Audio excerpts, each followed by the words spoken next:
Hey, what is up, everyone? Today we got a pretty cool story. It's narrated by Frederick Surrey. So get cozy, enjoy it, and watch it till the end, guys. The horizon shimmers with heat rising from scorched earth. Columns of smoke twist upward from burning hab blocks, and the distant thunder of artillery creates a constant rhythm that shakes the ground beneath your feet. Then, cutting through all of it, comes a sound that makes even veteran soldiers pause mid-breath. It's the earth-shaking footfall of something immense, something that shouldn't be able to move with such terrible purpose. The tremors grow stronger, more insistent, until dust begins to cascade from damaged buildings and loose debris rattles against ferrocrete. When the Titan finally crests the ridgeline, it appears first as a silhouette against the smoke-choked sky. The sheer scale defies immediate comprehension. This is no vehicle, no tank or transport. This is a cathedral given legs, a walking monument to the Imperium's technological might and martial fury. The head section alone dwarfs most buildings, adorned with the ornate architecture of the Adeptus Mechanicus. Festooned with purity seals the size of banners, bearing weapon mounts that could level city blocks. As it takes another step, servo motors the size of small buildings engage with a sound like controlled thunder, and the ground cracks beneath its colossal feet. This is a god machine. This is a Titan of the Collegia Titanica, and its arrival changes everything about the battlefield it has entered. For the Imperial forces who fight in its shadow, there is a surge of hope, of renewed vigor, because when a Titan walks to war, victory becomes not just possible, but probable. For the enemies arrayed against it, rational fear would be the appropriate response. But the enemies gathering on this particular battlefield are not rational. They are orcs, and the sight of this towering war engine does not inspire fear in their brutal hearts. Instead, it ignites something far more dangerous: excitement. Across the ash wastes and through the ruins of what was once a thriving industrial complex, the green tide has been gathering. Not hundreds of orcs, not thousands, but tens of thousands, perhaps hundreds of thousands, a horde so vast that their accumulated mass seems to stretch to every horizon. They came in ramshackle transports and crude half-tracks, in buggies welded together from scrap and vehicles that defy the very laws of physics by continuing to function. They brought with them guns of every conceivable design, axes and cleavers and massive hammers, war machines that belch black smoke and drip oil like blood.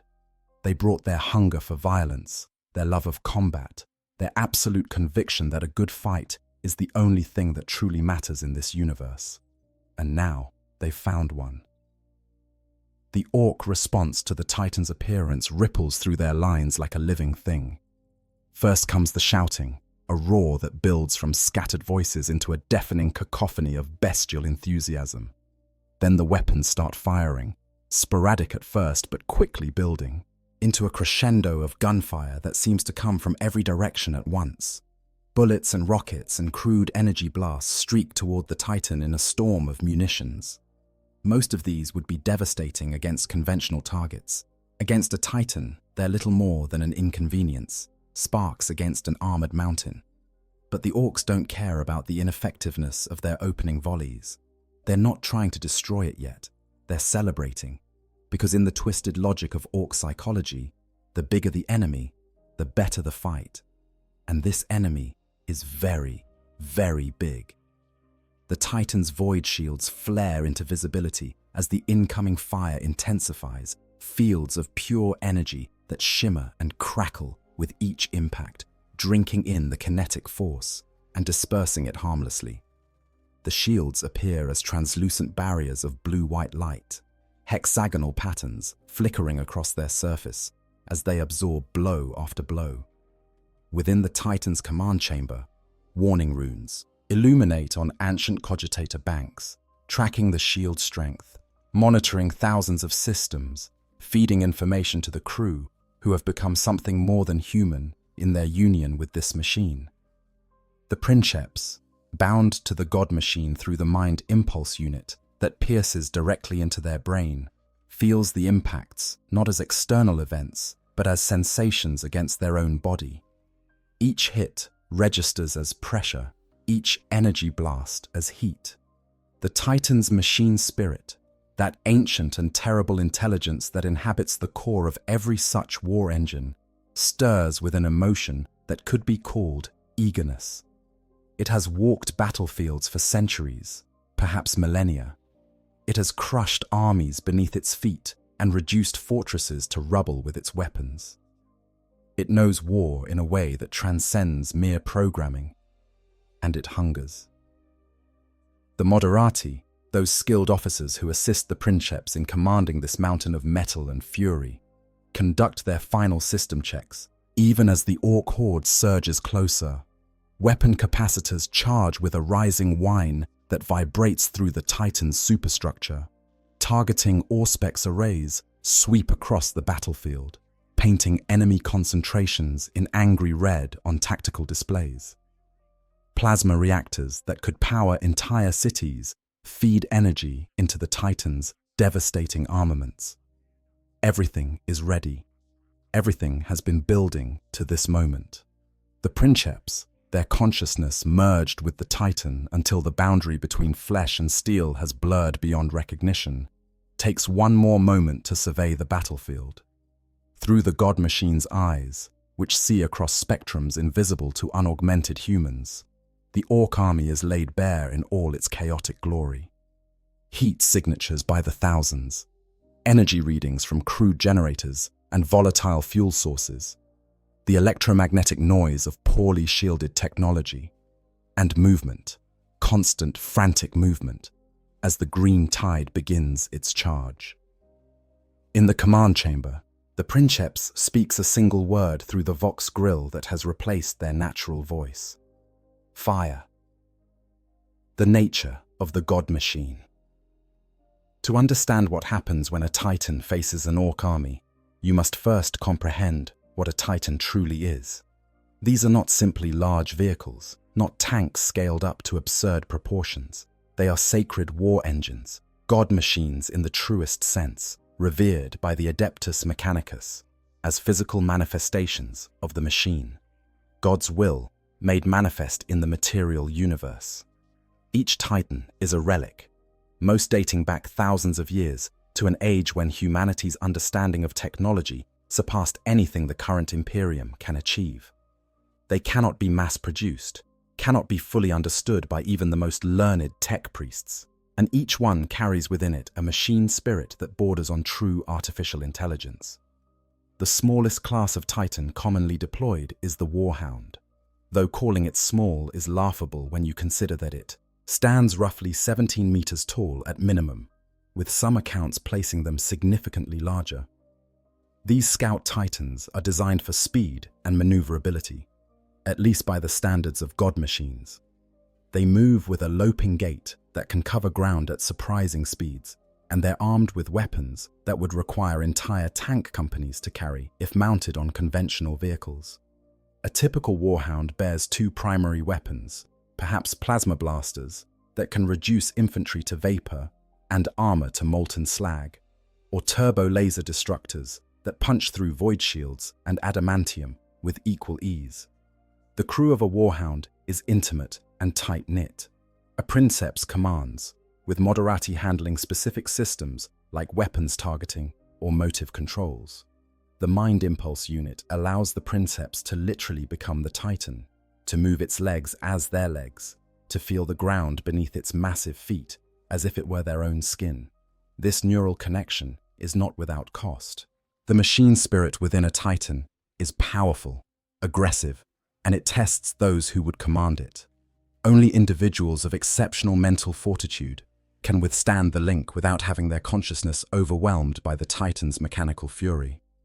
Move up to the Reaver class, and you're looking at something truly formidable. These battle Titans stand taller than the Warhounds, typically around 22 meters or more, and they're built not for scouting, but for direct engagement. A Reaver carries more weapons than its smaller cousin, mounting primary weapons on its arms and additional armaments on its carapace. That dorsal section, rising above the main body, like the battlement of a mobile fortress. Volcano cannons, Gatling blasters, apocalypse missile launchers. The Reaver can be configured for various combat roles, but all of them involve tremendous destruction. The crew complement expands accordingly. More moderati are needed to handle the increased systems, more servitors to manage the auxiliary functions, more tech priests to oversee the plasma reactors and maintain the intricate machine components.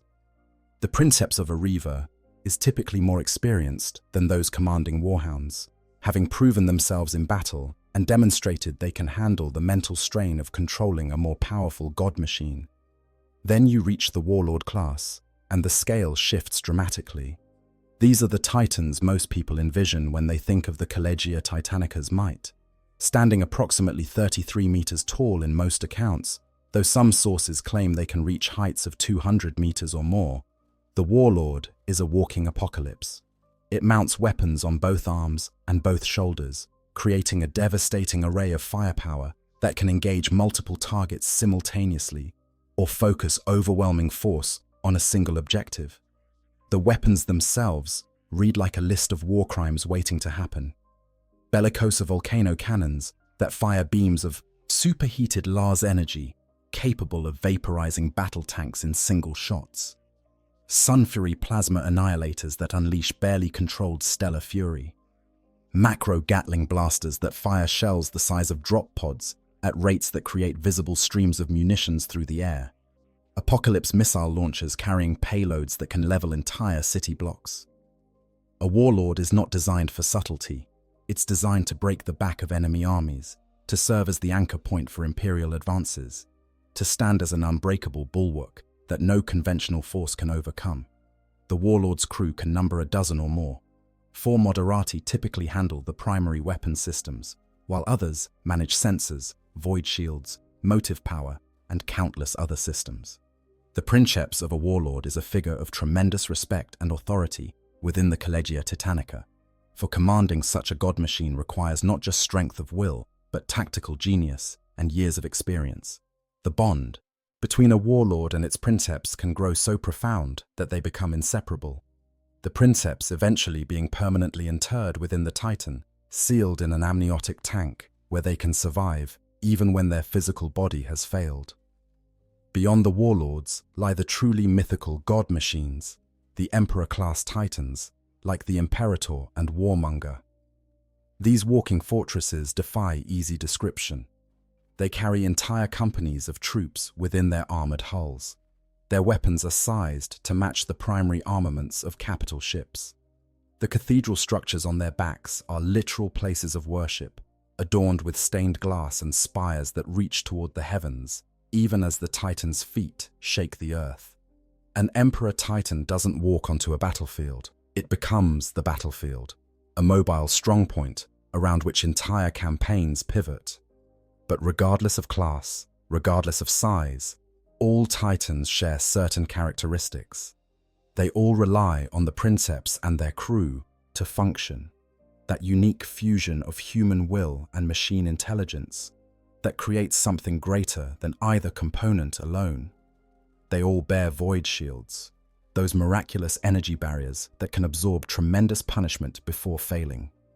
They all carry weapons that exist at the very peak of destructive capability, and they all inspire a specific response in those who face them, either the hope of imminent salvation or the terror of approaching doom. The void shields deserve special attention, for they are often the difference between a Titan's survival and its destruction. These energy fields project outward from the Titan's hull, creating barriers that intercept incoming fire before it can strike the actual armor. Each hit weakens the shield slightly, draining the capacitors that maintain it. Sustained fire can overload a shield layer entirely, causing it to collapse in a flash of dissipating energy. But Titans don't carry just one void shield, they carry multiple overlapping layers. A warlord might have 3 or 4 separate shield generators, meaning that even if attackers manage to collapse one, others remain active. When void shields fail entirely, that's when a Titan becomes truly vulnerable. The adamantium and ceramite armor is formidable, layered thick enough to shrug off most conventional weapons. but it can be penetrated. And within the Titan's hull lie critical systems, the plasma reactors, the ammunition magazines, the crew compartments. A direct hit to a reactor can trigger a catastrophic explosion that vaporizes the Titan and everything within a considerable radius. Hit the ammunition storage, and the Titan's own weapons become bombs waiting to detonate. The Princeps feels all of this through the Mind Impulse unit. When shields fail, it's like losing protective skin. When armor is breached, actual pain floods through the neural link. When systems go critical, the Princeps experiences something close to mortal terror, though whether that fear belongs to them or to the machine spirit is often impossible to distinguish. This is why Titans are crewed by the strongest-willed individuals the Mechanicus can find. Anyone else would be driven mad by the sensory overload, by the constant threat of death at a scale most humans can barely imagine. The machine spirit itself is perhaps the most mysterious aspect of Titan operation. The Mechanicus believes these are literal fragments of the machine god's consciousness, divine sparks inhabiting the sacred metal and circuitry. More pragmatic observers might describe them as extremely sophisticated artificial intelligences, learning programs that have absorbed centuries or millennia of combat experience. Regardless of the truth, machine spirits are undeniably real. They have preferences, prejudices, moods. Some Titans are aggressive and eager for battle, straining against their Princeps control like a warhorse at the start of a race. Others are more contemplative, more methodical, calculating optimal firing solutions with cold precision. When a Princeps first links with a Titan, they must dominate the machine spirit, prove their worthiness to command it. This is not a friendly process. The machine spirit tests the Princeps, pushes back, tries to overwhelm their consciousness and subsume them into its own mechanical thoughts. A weak-willed Princeps can be destroyed in this moment, their mind shattered, leaving them a drooling husk. But if they succeed, if they can break the machine spirit's resistance while maintaining their own identity, then the bond forms. And once formed, that bond only strengthens with time and shared combat. This is the reality of Titan warfare. It's not just about firepower, though the weapons are devastating beyond measure. It's not just about armor and shields, though Titans are among the most heavily protected war machines in existence. It's about the fusion of human and machine, about crew members who have given themselves so, completely to their god engines that the line between pilot and vehicle has been erased. It's about weapons that can lay waste to armies and machine spirits that have fought in wars most people only know from historical records. And when such a god machine turns its attention toward an orc horde, when those ancient weapon systems lock onto targets and the Princeps gives the command to fire, what happens next can only be described as devastation on a scale that beggars belief. Understanding the green tide. To comprehend the other side of this equation, you must understand what an orc army truly represents. These are not disciplined soldiers marching in formation. They're not strategic masterminds executing carefully planned maneuvers. An orc army is a force of nature, a green tsunami of muscle, violence, and cheerful brutality that rolls across worlds, leaving nothing but destruction in its wake. And they absolutely love every moment of it. Orcs are biologically engineered for war. Their very physiology is designed around combat, from their thick, resilient hide that can absorb punishment that would kill most other beings, to their redundant organ systems that keep them fighting even with injuries that should be instantly fatal. They grow larger and stronger through combat, with the most successful warriors becoming towering brutes who dwarf their smaller kin. An orc who has survived enough fights can reach 2 or even 3 meters in height, a mass of green muscle and scar tissue that wades through enemy fire with a grin on its brutal face. But orcs aren't just physically impressive. They possess a unique relationship with technology and belief that defies conventional understanding. Orc technology shouldn't work. Their guns are cobbled together from scrap metal and stolen parts, held together with crude welding and an alarming amount of wishful thinking. Their vehicles are ramshackle contraptions that violate numerous laws of physics and engineering. Yet, somehow, impossibly, these devices function. Orc shooters spit bullets with reasonable accuracy despite having no real sights or proper rifling. Orc trucks somehow achieve significant speeds, despite engines that look like they're held together by rust and prayer. The Mechanicus has studied this phenomenon extensively and concluded that orcs possess a latent psychic field that makes their technology work through sheer belief. If enough orcs believe a gun will shoot, it shoots. If they paint a vehicle red because red makes things go faster, that vehicle actually does go faster. This isn't metaphor, this is observable reality in the Warhammer universe. The collective psychic presence of orc Gestalt consciousness literally warps reality to match their expectations. It's terrifying, it's absurd, and it's devastatingly effective. An orc army's composition reflects this chaotic nature. At the bottom of the hierarchy, you have the boys, the rank-and-file warriors who make up the overwhelming bulk of any orc force. Individually, a boy is dangerous, a creature of pure aggression armed with a chopper and slugger, a crude axe and equally crude pistol. They're tough, they're mean, and they absolutely refuse to accept that they might lose a fight. In groups of 10 or 20, they're a serious threat to most infantry units. In groups of 30, which is how they prefer to fight, they become a green avalanche that can overwhelm even Space Marines through sheer weight of numbers and ferocity. But an orc army rarely deploys just a few squads of boys. When they go to war, they go big. Hundreds of boys, thousands, sometimes tens of thousands, a green tide so vast that it seems to cover the earth itself. And these boys aren't organized into neat companies with clear chains of command. They're organized into mobs, loose collections of warriors who follow whichever nob seems the strongest and most likely to lead them to a good fight. Nobs are the next step up, orcs who have survived enough combat to grow significantly larger and more powerful than their smaller kin. A nob towers over regular boys, often approaching 3 meters in height and massing several hundred kilograms of muscle and bone. They're armed with power claws, crude but effective weapons that generate disruptive energy fields capable of tearing through even Space Marine armor. Nobs lead through brutal dominance, keeping their boys in line through the occasional skull-crushing reminder of who's in charge. Above the nobs come the war bosses, orcs who have risen to the very top of their society through a combination of size, strength, and a certain low cunning that passes for tactical genius among greenskins. A war boss can be as tall as a Primarch, a monster among monsters, festooned with the best weapons and armor that orc technology can provide. They command not just individual mobs, but entire warbands. And in some cases, they can unite disparate orc clans into massive hordes, numbering in the hulls millions. The most successful war boss of recent history is, of course, Gazgakul Mag Uruk Thraka, the Beast of Armageddon. This particular orc has achieved something remarkable even by orc standards.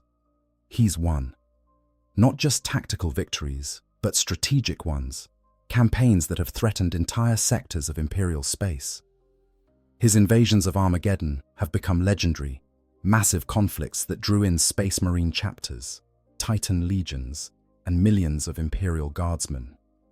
And even when defeated, Gazgakul simply moved on to the next fight, his horde swelling with recruits drawn by his reputation.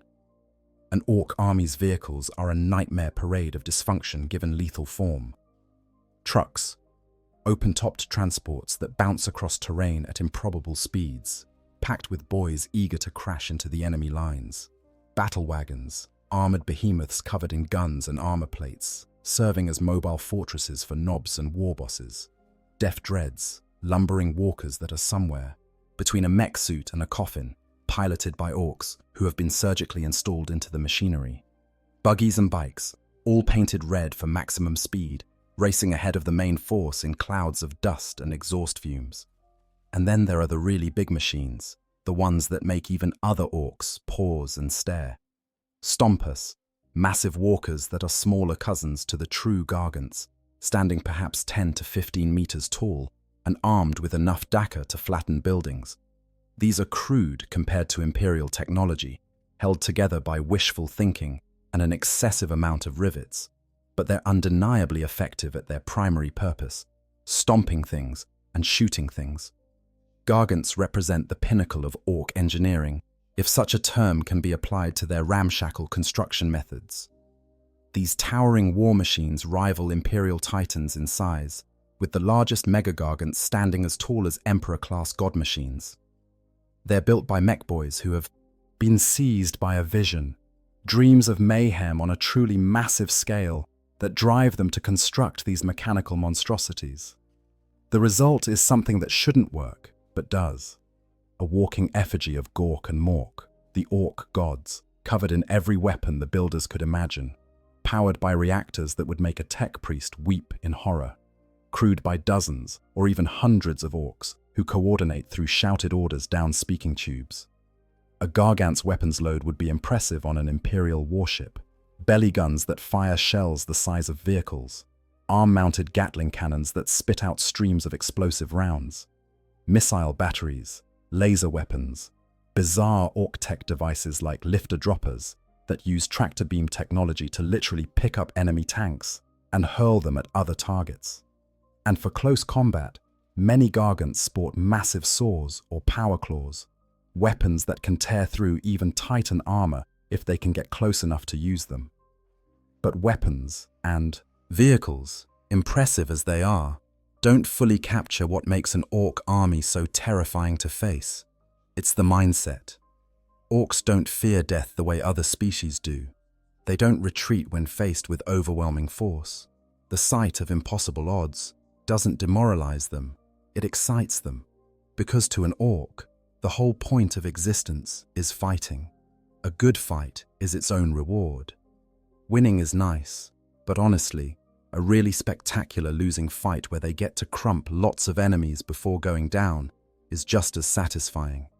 This philosophy manifests in their battle tactics, if such a generous term can be applied to their approach. Orc strategy often boils down to get as many boys as possible, point them at the enemy, and charge.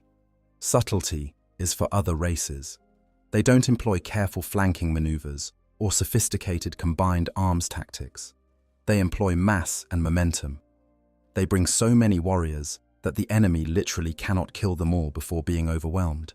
And it works, because while individual orcs might not be as skilled or well-equipped as Space Marines or highly trained Imperial Guard veterans, there are always more orcs. The psychic presence they generate in large numbers amplifies this effect. Orcs have a unique psychic resonance. Their collective belief in their own superiority and the righteousness of a good scrap creates what's known as the green surge or battle fury. It's not quite magic, not quite physical reality, but something in between. When enough orcs gather together, when they're properly worked up for a fight, their weapons hit harder, their armor seems thicker, and they move with a speed and coordination that shouldn't be possible for such a disorganized mob. This psychic field reaches its peak manifestation in what orcs call their battle cry. When a war boss decides the time has come, when the army has reached critical mass and the enemy is in sight, they call it. This is the signal, the moment when the orc horde stops being a collection of individual mobs and becomes something unified in purpose. The effect is dramatic. Orcs, who were already aggressive, become berserker killing machines. Their weapons, already deadly, become exponentially more dangerous. Their durability, already impressive, becomes nearly supernatural. And they charge. All of them.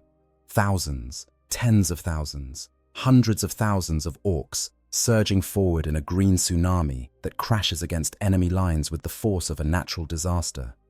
They sprint across open ground that should be killing fields, weathering fire that would decimate any normal army, losing hundreds or thousands to enemy guns, but never slowing, never stopping, because there are always more orcs behind them. And when they hit the enemy lines, when that green tide finally makes contact, what follows is brutal close combat on a scale that has to be seen to be believed. This is what a Titan faces when it deploys against an Orc army. Not a few scattered enemies who can be eliminated with targeted fire. Not a disciplined force that will break and retreat when faced with overwhelming power. But a seething mass of gleeful aggression that sees the towering god machine not as an insurmountable threat, but as the best fight they've had in ages. They don't calculate odds. They don't develop careful strategies to bring down the Titan while minimizing their own casualties. They just point all their guns at it, rev up all their engines, and charge with the absolute conviction that this is going to be brilliant. Orc war machines, when scrap fights back. Among the tide of green flesh and crude guns, among the buggies and trucks and battle wagons, there exist creations that make even experienced Imperial commanders pause and reassess their tactical situation. These are the Orc war machines that can actually challenge a Titan, the mechanical monstrosities that prove Orc technology, for all its apparent shoddiness, can achieve results that match or even exceed Imperial engineering when applied at sufficient scale. The Stomper represents the first tier of true Orc heavy war engines. Standing roughly 10 to 15 meters tall, these walkers are built on a scale that dwarfs even the largest Imperial Knight. You know, I have to pause here and say something that always strikes me about these engagements. There's something almost tragic about watching a Titan fight orcs. The Imperium brings this ancient, irreplaceable relic to the battlefield, a machine that's older than most civilizations, crewed by people who've literally given their humanity to become one with it. And the orcs, they're just having the time of their lives. They don't care about the tactical situation, don't worry about casualties, don't even consider retreat. They see this towering god machine and think, that looks fun to fight. And honestly, that's what makes orcs so terrifying in their own way. You can't demoralize them, can't break their spirit, can't make them question whether the fight is worth it. They already know if it's worth it because fighting is the point. Meanwhile, the Imperium is calculating losses, weighing strategic value, agonizing over every damage system on that Titan. Two completely different philosophies of war. It's fascinating, and in a weird way, the orcs might actually have the healthier attitude about the whole thing. But yeah, let's get back to the story. The construction process is chaotic, even by Orc standards. A mech boy gets an idea, usually involving more guns and bigger feet, and starts welding scrap metal together with abandon. Other Orcs contribute parts they've looted or built, adding weapons wherever there's space to mount them. The result is a walking junk pile that somehow moves, somehow shoots, and somehow doesn't immediately fall apart, despite appearing to be held together primarily through rust and optimism. A Stomper's armament typically includes a massive belly gun, often a mega cannon that fires shells the size of cargo containers. The recoil from such a weapon should theoretically tear the Stomper apart, or at least knock it over, but Orc physics doesn't work that way. If the mech boy believes the Stomper can handle it, and enough other Orcs share that belief, then reality bends to accommodate. Additional weapons sprout from every available surface. Def guns, shooters, big shooters, rockets, whatever the builders could scavenge or construct. Some Stompers mount close combat weapons, giant claws or saws designed to grab and tear apart enemy vehicles, or, if they're particularly ambitious, other war machines. The Stomper's crew is a chaotic mix of Orcs shouting contradictory orders, Gretchen scurrying through cramped spaces to effect running repairs, and a mech boy at the center trying to keep the whole contraption functioning. Communication happens through a combination of bellowed orders, physical violence, and an Orc's innate understanding of what needs to happen next. It shouldn't work. Any rational analysis says it can't work, but it does. And when a Stomper crashes into enemy lines, it leaves devastation in its wake. Beyond the Stompers, rising to heights that begin to truly rival Imperial Titans, come the Gargants. These are the true god machines of Orc culture, effigies of Gork and Mork made manifest in scrap metal and weapons. The creation of a Gargant begins with a war boss or particularly inspired mech boy having a vision, a dream sent by the Orc gods themselves, showing a war machine of unprecedented size and destructive capability. This vision drives them to action, and construction begins on a scale that requires entire tribes to provide material and labor. The smallest gargants, if such a term has any meaning when discussing war machines that stand 30 or 40 meters tall, are cobbled together from whatever the orcs can scavenge. Hull plates from destroyed Imperial tanks get welded onto the legs. Weapons stripped from ships get mounted on the arms. Power generators looted from industrial facilities get jury-rigged to provide energy. The whole process is more art than science, more inspired madness than engineering. Mech boys work on instinct, following design principles they don't fully understand because they're encoded in their genetic memory from the ancient times when their creators designed them as biological weapons. A standard gargant, in the rare cases where standard can be applied to orc construction, carries multiple superguns, weapons comparable to Titan-grade armaments. These might be mega cannons that fire explosive shells capable of penetrating void shields, or belly guns mounted in the torso section that can swivel to track targets across a wide arc. The gaze of Mork, a feared weapon mounted in many gargant heads, focuses tremendous energy into a single devastating beam. Lifter-droppers employ barely understood tractor beam technology to literally pick up enemy vehicles and hurl them at their allies or simply drop them from lethal heights. The Great Gargant class represents a step up in size and firepower. These monsters rival warlord titans, standing 50 meters or more in height, bearing weapons that would be more appropriate on void ships than ground vehicles. Multiple superguns get twin-linked through systems that involve alarming amounts of chain and rope. Gatling cannons the size of hab blocks mount on arms that can sweep across entire formations. Missile batteries contain enough ordnance to level city districts, and many great gargants carry close combat weapons, mega choppers or snapper claws that combine spiked jaws for crushing with built-in melter weapons for cutting through even the thickest armor. Then, at the very pinnacle of orc engineering, come the mega gargants. These are creations of such scale that they rival or exceed Emperor-class titans. Building one requires not just a tribe, but an entire gathering of clans, resources that would strain even wealthy orc realms, and a mech boy of such talent that their name becomes legend among their kind. The construction process can take years, with thousands of orcs laboring to create a war machine that stands as tall as small mountains and carries enough weaponry to engage entire armies. The War of the Beast, that terrible conflict in the Imperium's history, demonstrated what orcs could achieve when properly motivated and led. The gargants fielded during that war were of unprecedented size and sophistication. The temple gargant encountered on Ulanor was described as being the size of a hive city, a walking fortress that could obliterate entire armies with single shots from its energy weapons. When such machines walk to war, the very geography of battlefields changes. They don't simply fight on terrain, they become terrain features themselves. Operating a gargant is controlled chaos. The captain, typically a war boss who has proven their strength and cunning, issues orders through speaking tubes that run throughout the massive structure. These orders are interpreted and executed by a crew that can number in the hundreds for the largest gargants. Gretchens scurry through cramped spaces, operating, controls and making repairs under threat of violence if they fail. Mech boys monitor the reactors and weapon systems, making adjustments with hammers and wrenches when more sophisticated tools fail. Orc boys man gun batteries, firing with enthusiastic abandon at anything that looks like an enemy.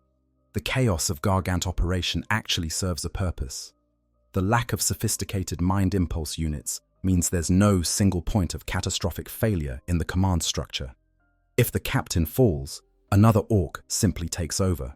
If a weapons crew is killed, more orcs fill the gap. The distributed nature of control and the sheer number of crew members make gargants remarkably resilient to the kind of precision strikes that might cripple a more sophisticated war machine. You can't kill the princeps and leave a gargant leaderless, because there is no single princeps, just a mob of orcs who keep fighting until there's literally nothing left to fight with. Gargant armor is another study in orc. Engineering philosophy. It's not elegant.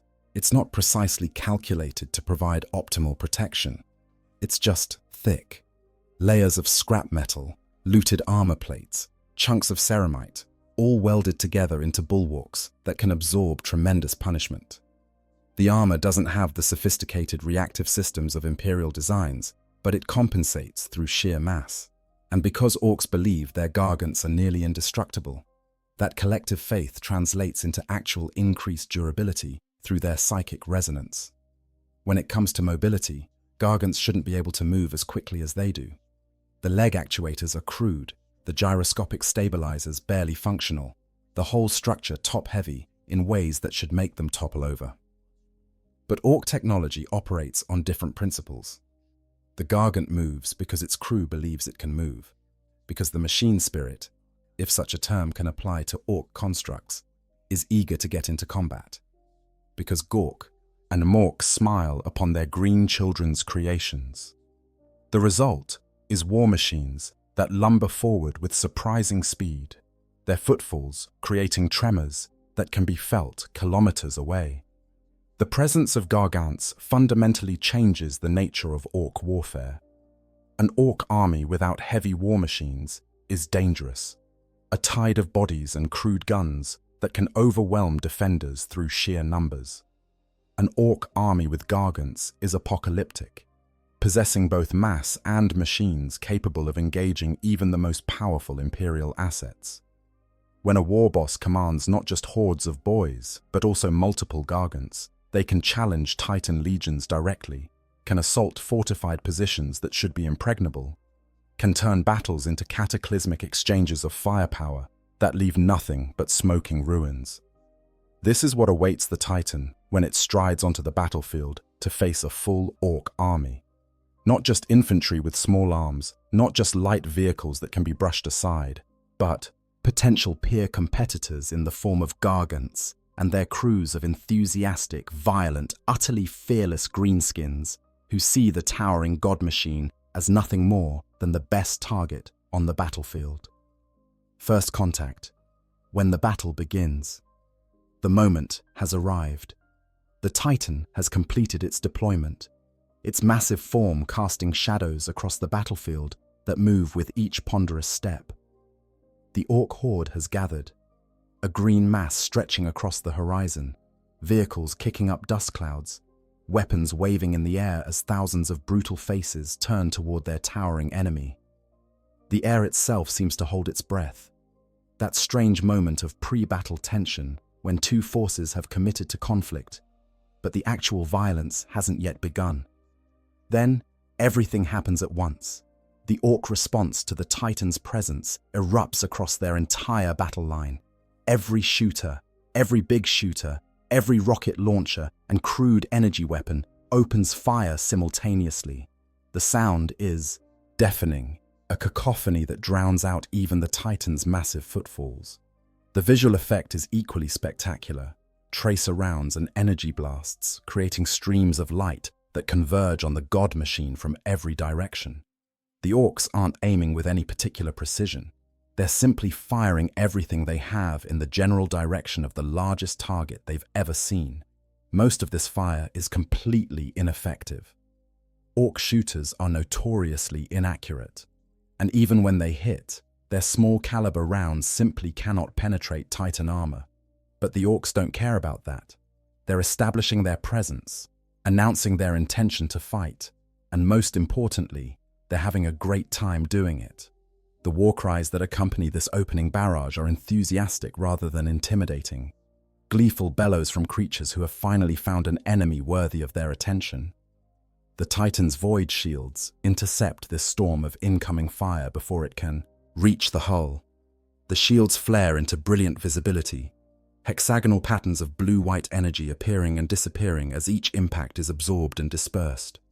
For the smaller caliber orc weapons, the void shields might as well be impenetrable walls. Bullets strike the energy barrier and simply cease to exist. Their kinetic energy drained away, their mass converted into dissipated heat. Even the heavier orc weapons, the rockets and big shooters, make only minor impacts on the shield integrity. Within the Titan's command chamber, the Moderati monitoring the void shield systems call out status reports. Shield strength holding at 98%. Minor fluctuations in the secondary generators, but well within operational parameters. The Princeps, their consciousness spread throughout the God Machine's systems via the Mind Impulse Unit, feels the impacts as distant pressure, like rain falling on skin covered by thick clothing. Annoying perhaps, but not threatening. Not yet. The Titan takes another step forward, and the ground beneath its foot cradles under the weight. This isn't a delicate movement. Each footfall is a seismic event, tons of metal and machinery transferring their full weight through relatively small contact points. The earth cracks, compresses, sends shockwaves radiating outward. Orcs caught directly in the path of a Titan's foot don't even have time to realize their danger before being crushed into the ground, reduced to biological paste by pressure that exceeds anything their resilient physiology can withstand. But for every orc crushed, there are hundreds more charging forward. They don't see the deaths of their fellows as a warning. If anything, it excites them. The Titan is killable. That's the message they take from those deaths. It's huge and powerful, yes, but it can be brought down through sufficient violence and enthusiasm. This is exactly the kind of challenge orcs live for. The Titan's weapons systems, which have been charging since the moment the orc horde was first sighted, reach full operational capacity. Targeting Auspex arrays, paint priority targets across the battlefield. The Moderati, responsible for each weapon system, confirm lock-on, verify firing solutions, await the Princeps command. The plasma reactors surge with increased output, feeding tremendous power into weapon capacitors. Warning klaxons sound throughout the command chamber, automated systems announcing that weapons discharge is imminent. The Princeps, whose vision has expanded far beyond normal human perception to encompass the entire battlefield through the Titan's sensors, makes rapid tactical assessments. The orc horde is densest in 3 primary concentrations. Vehicle columns are advancing on the flanks, trucks and buggies racing ahead of the main force. And there, in the center rear of the orc formation, heat signatures suggest the presence of something large, possibly a stomper or even a gargant preparing to enter the fray. Priorities are established in microseconds. Suppress the vehicle columns to prevent flanking maneuvers. Thin the densest infantry concentrations to disrupt their charge. Identify and eliminate any war machines that might pose a legitimate threat to the Titan. These decisions flow through the Mind Impulse Unit faster than conscious thought, translated into firing solutions and target designations that feed to the Moderati and their weapon systems. The first shot fired is a plasma annihilator mounted on the Titan's right arm. The weapon discharges with a sound like thunder compressed into a single moment. The visible effect is a bolt of superheated plasma, a miniature sun launched across the battlefield at velocities that make it appear almost instantaneous. It strikes the center of a massive orc mob, hundreds of boys packed together in their enthusiasm to reach combat. The result is apocalyptic. The plasma bolt doesn't simply kill orcs, it erases them from existence. A sphere of annihilation expands from the impact point, and everything within that radius simply ceases to be. Orc flesh vaporizes, crude armor and weapons melt and then atomize. The very ground turns to glass from heat that exceeds anything found in nature outside of stellar cores. When the plasma finally dissipates, there's a crater where a mob once stood, the edges still glowing red hot, wisps of vaporized material rising like smoke. The orcs don't retreat from this devastation. They don't pause in horror at watching hundreds of their fellows eliminated in a single shot. Instead, the survivors roar with enthusiasm. That was spectacular. The enemy has powerful weapons. This is going to be a proper fight. The Titan's other weapons open fire in rapid succession. Gatling blasters on the left arm begin cycling, each barrel rotating into firing position and discharging massive shells at rates that create a visible stream of munitions. These shells, each one the size of a human torso, tear through. Orc vehicles like tissue paper. A truck loaded with boys explodes as a shell penetrates its fuel tank. A buggy disintegrates when a shell impacts its engine block, scattering wreckage across the battlefield. The Gatling blaster doesn't stop, doesn't pause, just continues its mechanical cycle of destruction, each revolution bringing more barrels into position, each barrel adding its voice to the devastating chorus. Shoulder-mounted missile launchers add their contribution, apocalypse missiles arcing into the sky before descending on distant targets. Each missile carries enough explosive power to level a building, and when they strike among clustered orc formations, the results are devastating. But even as explosions blossom across the battlefield, even as the Titan demonstrates its overwhelming firepower, the orc advance continues. Because the orcs have realized something crucial. The Titan can kill hundreds, even thousands, but there are tens of thousands in this horde.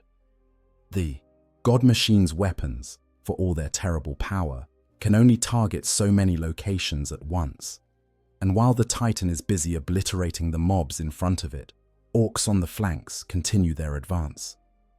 While it's engaging the vehicle columns, infantry mobs push forward. The orcs aren't coordinating this in any sophisticated tactical sense. They're simply too numerous and too enthusiastic to be stopped by any reasonable amount of firepower. The Titan's void shields, which have been under constant, if mostly ineffective fire from orc weapons, begin showing signs of strain. Not from any single powerful hit, but from accumulation. Thousands of impacts, each one minor in isolation, begin to add up. The shield strength drops from 98% to 95%, then 90%. Warning indicators illuminate on Moderati displays as the outermost shield layer approaches collapse threshold. Then the heavier orc weapons enter range. Big guns mounted on looted Imperial tanks. Crude cannons, cobbled together by mech boys, weapons that are closer to bombs on rails than proper artillery. All of these begin adding their fire to the general fusillade. These weapons have actual penetrating power, not enough to threaten Titan armor directly, but more than sufficient to strain void shields. Each impact drains more energy from the shield capacitors. Each hit brings the collapse point closer. The princeps, feeling the increasing pressure against the shields like actual physical force, makes adjustments. Power is diverted from non-essential systems to shield generators. Motive speed is reduced slightly to free up reactor output. The Titan's advance slows, but the shields stabilize at 87%. It's a trade-off, mobility for protection, but necessary. The orc horde is still several hundred meters away. There's time to thin their numbers before they can close to close combat range. If the Titan is alone. But on this battlefield, as on so many others, the God Machine is not deployed in isolation. Imperial Guard regiments take position in its shadow, infantry and armor using the Titan as mobile cover and as a psychological anchor point. The sight of a Titan on their side makes even war-weary guardsmen fight with renewed vigor. They pour fire into the orc flanks, las guns and autocannons, adding their contribution to the battle. It's not enough to stop the green tide, but it helps, thinning the horde's numbers, disrupting their momentum. Skitarii detachments, those cybernetic warriors of the Adeptus Mechanicus, deploy in coordinated formations around the Titan, their arc weapons and radium guns finding targets among the charging orcs. These aren't normal soldiers scared by the prospect of facing greenskins. These are augmented warriors who feel little fear and no hesitation, who fight with mechanical precision to protect the God Machine they revere as a manifestation of the machine god's will. And somewhere in the rear of the orc horde, that large heat signature begins moving forward.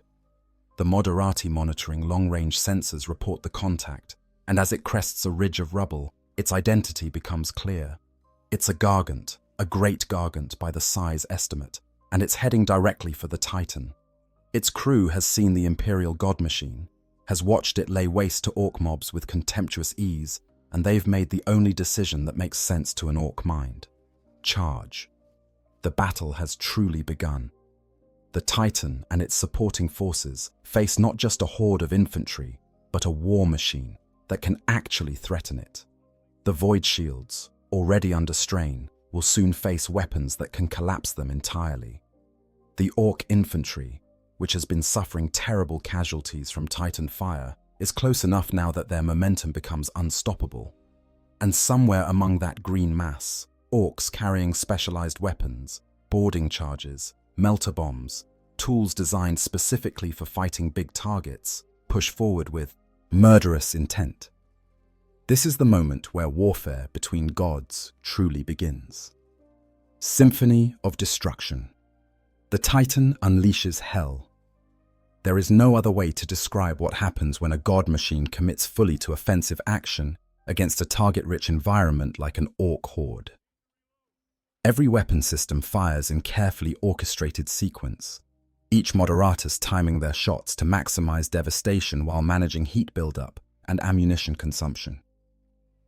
The result is a symphony of destruction, where each instrument contributes its unique voice to a chorus of annihilation. The Plasma Annihilator fires again, this time targeting a concentration of Orc vehicles that have managed to survive the initial barrage. The weapon's capacitors discharge with that distinctive thunderclap sound, and another bolt of stellar fury streaks across the battlefield. It impacts directly on a battle wagon, and the vehicle doesn't explode so much as cease to exist in its current form. The plasma's incredible. Heat overwhelms all matter. It contacts, converting solid metal and biological tissue into superheated gas in microseconds. The Orcs inside the battle wagon don't die. They simply stop being, their molecular structure torn apart by energies that dwarf conventional explosives. But plasma weapons, for all their devastating power, come with significant limitations. Each shot requires the capacitors to recharge, a process that takes precious seconds, even with a Titan's tremendous power generation capacity. Heat buildup is another concern. The Plasma Annihilator's discharge doesn't just project energy outward. It generates waste heat that must be managed or risk damaging the weapon's internal mechanisms. Coolant systems engage with hissing sounds, thermal shunts redirecting excess heat into dissipation arrays. The weapon will be ready to fire again, but not immediately. While the Plasma Annihilator cycles through its cooling sequence, the Gatling Blaster maintains its relentless rhythm. This weapon operates on simpler principles than plasma technology, just rotating barrels, firing solid shells at tremendous velocities and catastrophic rates of fire. Each shell is a massive piece of ordnance, an explosive penetrator designed to puncture armor and detonate inside vehicles or fortifications. When fired into infantry formations, the effects are beyond brutal. An Orc mob attempting to use the wreckage of destroyed vehicles as cover disintegrates as the Gatling Blaster sweeps across their position. The shells don't care about cover that might stop small arms fire. They punch through metal, through rockcrete, through anything short of void shields or the thickest fortress walls. When they hit Orc bodies directly, the results are gruesome. The explosive fill detonates inside the target, and nearby Orcs are showered with gore and shrapnel. But still they come, clambering over the bodies of the fallen, using corpses as stepping stones to advance a few meters closer to their target. The shoulder-mounted Apocalypse missile launchers have reloaded, servitors deep in the Titan's hull working with mechanical efficiency to chamber fresh ordnance into the firing tubes. The Moderatus responsible for these systems selects targets based on updated battlefield data. The missiles launch with roars of rocket propulsion, arcing high into the air before their guidance systems bring them screaming down toward designated impact points. Each missile strikes with pinpoint precision despite the distances involved. Orc artillery positions, crude gun batteries cobbled together from looted Imperial equipment, vanish in expanding fireballs as missiles find them. A concentration of Orc knobs organizing a flanking maneuver disappears in overlapping explosions, the missiles having been programmed to saturate that specific grid coordinate. A Stomper, that Orc walker that was lumbering forward with its own weapons firing, takes 2 direct hits to its torso section and topples sideways. Its reactor breached, secondary explosions rippling through its structure as ammunition cooks off. But for every Orc position destroyed, For every mob scattered or vehicle eliminated, more surge forward to take their place. The horde has depth, layer upon layer of warriors eager for combat. The front ranks have been devastated by Titan fire, but the ranks behind them are fresh, untouched, still charging with the same enthusiasm that characterized the initial assault. The Titans' weapons are doing tremendous damage, but they're not unlimited. Ammunition reserves, while substantial, are finite. Heat dissipation can only happen so fast, and the orcs just keep coming. The void shields, which have been under constant pressure from orc fire, finally show signs of serious degradation. The outermost layer, having absorbed thousands of impacts from everything from small arms to heavy artillery, reaches critical energy depletion. It doesn't fail gradually. Void shields collapse catastrophically once they pass threshold. The outermost layer flares with brilliant intensity for a split second, then vanishes entirely, the generators unable to sustain it. The effect is immediately noticeable. Orc fire that was being intercepted by the outer shield now strikes the second shield layer, doubling the load on that system. Warning runes illuminate across Moderati displays, energy drain curves spiking upward. The Princeps, feeling this through the MIU connection like losing a protective layer of skin, orders more power diverted to shield maintenance. The Titan's advance stops entirely as motive power is redirected to the defensive systems. This is the critical calculation that defines Titan warfare: shields versus mobility versus offensive capability. All three draw from the same power reactors. Strengthen shields and you sacrifice speed or firepower. Advance faster and your shields weaken. Maximum offensive output leaves less available for defense. The Princeps must balance these competing demands in real time, making split-second decisions that could mean the difference between victory and catastrophic failure. The Gargant that was spotted earlier has closed significantly during the Titan's initial assault. It's now perhaps 2 kilometers distant, well within range for its primary weapons. The Orc war machine opens fire with its full battery, and the nature of the battle changes immediately. These aren't small arms or even heavy bolters. These are weapons comparable to what the Titan itself mounts, mega cannons and belly guns that fire ordnance measured in tons. The first Gargant shot impacts the Titan's second shield layer with tremendous force. The void shield flares bright enough to hurt unprotected eyes, the hexagonal patterns rippling across its surface as it struggles to dissipate the massive kinetic and thermal energy. The shield holds, but only barely. Energy reserves drop by 15% from that single impact. The Moderatus managing shield. Systems reports critical stress on the secondary generators. The Princeps makes a tactical decision, one born from centuries of accumulated Titan fighting experience stored in the machine spirit and immediately available through the MIU. The Titan's left arm, mounting the Gatling blaster, pivots toward the Gargant. The Moderatus controlling that weapon system adjusts targeting parameters, calculating lead angles and drop compensation for the distance involved. Lock achieved. Permission to fire granted. The Gatling blaster speaks, but this time its target is not infantry or light vehicles, but another war machine. The stream of shells crosses 2 kilometers in seconds, and the Moderatus has timed everything perfectly. The shells impact the Gargant's torso section in rapid succession, each one hitting within meters of the previous impact. The Gargant doesn't have void shields, just layers of crude armor, and while that armor is thick, the Gatling blaster's shells are designed to penetrate hardened targets. The first shell creates a crater in the armor plating. The second strikes the same area, punching deeper. The third penetrates entirely, detonating inside the Gargant's structure. Smoke begins pouring from the wound as internal systems are damaged. But the Gargant doesn't stop. Orc damage control crews, those Gretchen and mech boys crawling through the machine's interior, rush to the breach, welding plates over the hole, rerouting power around damaged systems, keeping the war machine functional through sheer determination and crude effectiveness. The Gargant returns fire with increased intensity, now aware that it's facing a legitimate threat. Multiple weapons discharge simultaneously, superguns, and missile batteries and weapons whose function can only be guessed at based on the effects of their firing. Some shots miss entirely, orc accuracy being what it is even with weapons this size. But enough hit to matter. The Titan's second void shield layer takes catastrophic damage, energy reserves dropping precipitously as it struggles to intercept multiple large-caliber hits in rapid succession. Then the second layer fails, collapsing in another brilliant flash of dissipating energy.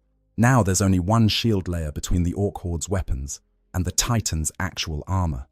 The Princeps feels this, like losing more protection, like being progressively stripped of defenses. The tertiary shield generators are pushed to maximum output, drawing so much power that the Titan's weapon cycling speed decreases noticeably. The machine can no longer maintain maximum offensive and defensive capability simultaneously. Supporting Imperial forces, seeing their god machine under serious threat, increase their own fire. Leman Russ tanks, those workhorses of the Imperial Guard, target the Gargant with their battle cannons. The shells are too small to significantly damage the Orc war machine, but their harassment fire, forcing the Gargant crew to deal with multiple threats. Basilisk artillery pieces, positioned several kilometers to the rear, begin dropping shells on concentrations of Orc infantry, trying to thin the horde before it can reach the Titan. But the green tide has momentum now. The leading edge of the Orc charge is less than 100 meters from the Titan, close enough that individual Orcs can be distinguished through optical sensors. Their faces are contorted in expressions of pure joy, weapons raised overhead, war cries continuous and deafening. Some carry specialized equipment, melter bombs and crack grenades, tools specifically intended for bringing down heavy targets. The Titan's weapons adjust to close-range engagement. The Gatling blaster, which was targeting the distant Gargant, pivots back toward the immediate threat and begins firing into the onrushing Orcs at point-blank range. The effect is like using a fire hose on insects, each shell creating expanding wounds in the Orc formation, each burst eliminating dozens of attackers. But it's not enough.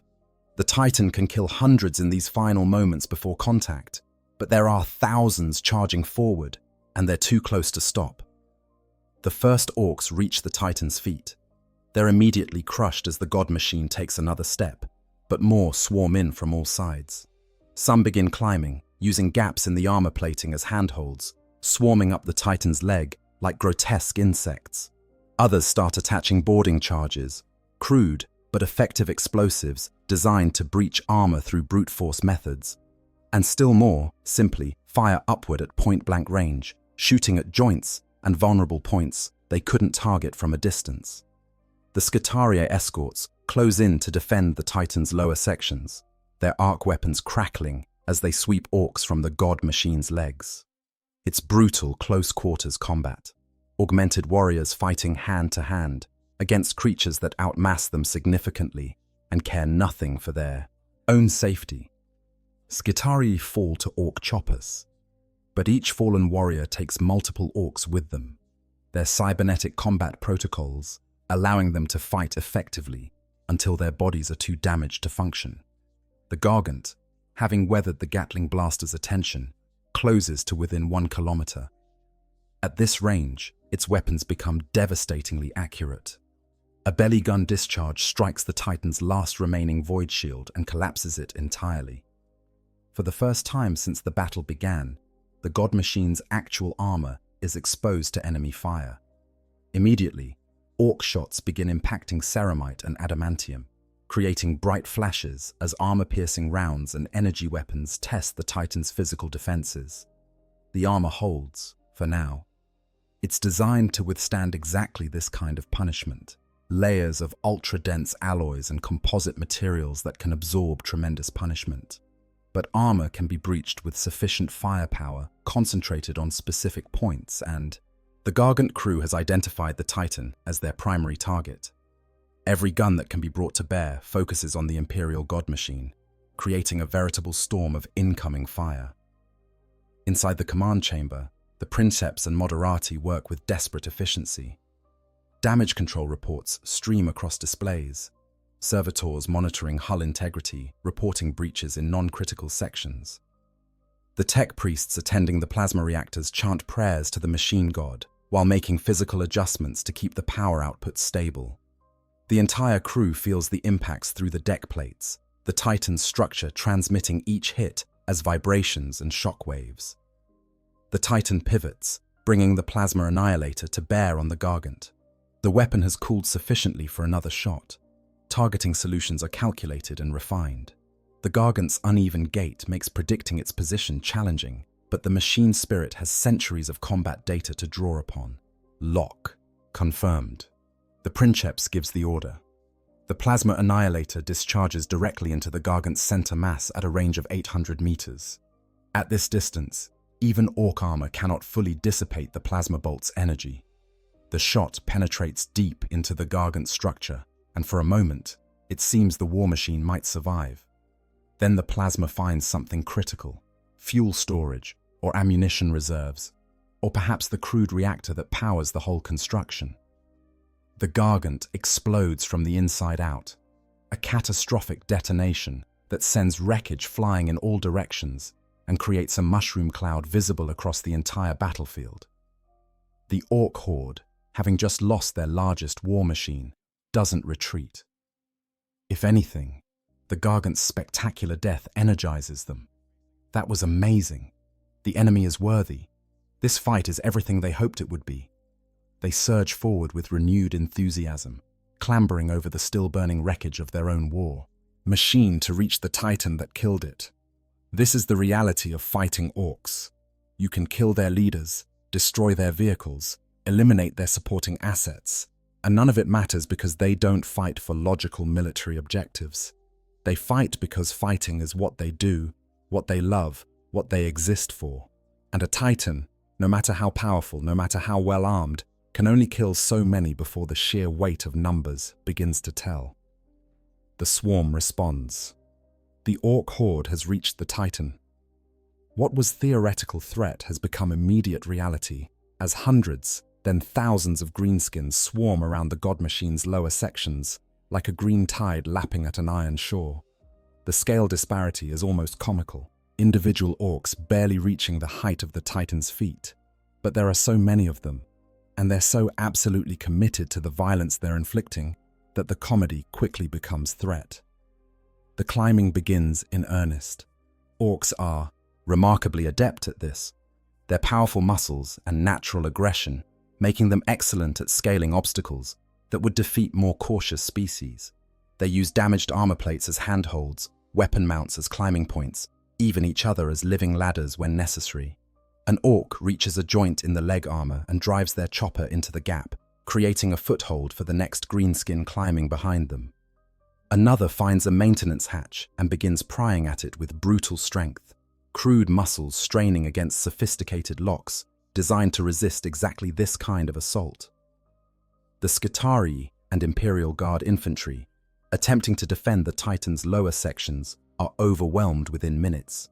They kill dozens, hundreds of Orcs, their disciplined fire and superior equipment giving them significant advantages in one-on-one combat. But they're facing thousands, and when Orcs close to melee range, the sheer physical power of the greenskins makes the outcome almost inevitable. Guardsmen are pulled from firing positions and torn apart by chopper blows. Skitarii warriors fight to the last, their augmented bodies allowing them to remain functional even with mortal wounds. But eventually, they're simply buried under the press of Orc bodies. The Titan itself attempts to address this swarm through defensive measures.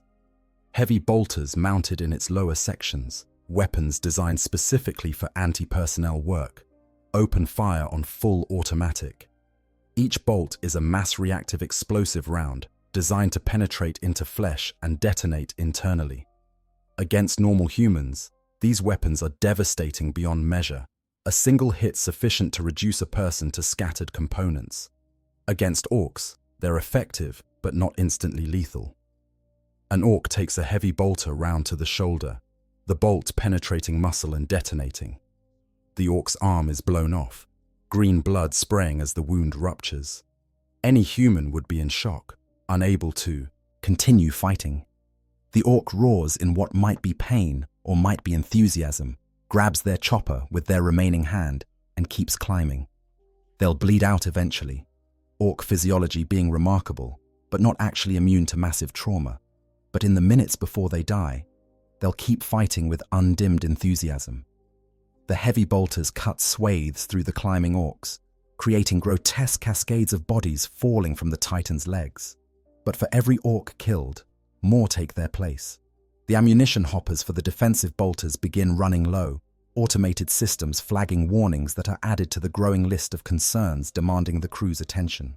The tech priests monitor ammunition levels, calculating how many seconds of sustained fire remain before the hoppers are exhausted.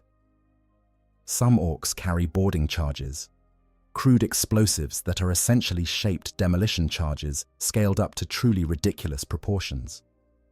These greenskins fight their way to vulnerable points, guided by an instinctive understanding of where armor is thinnest or where critical systems might be located beneath the external plating.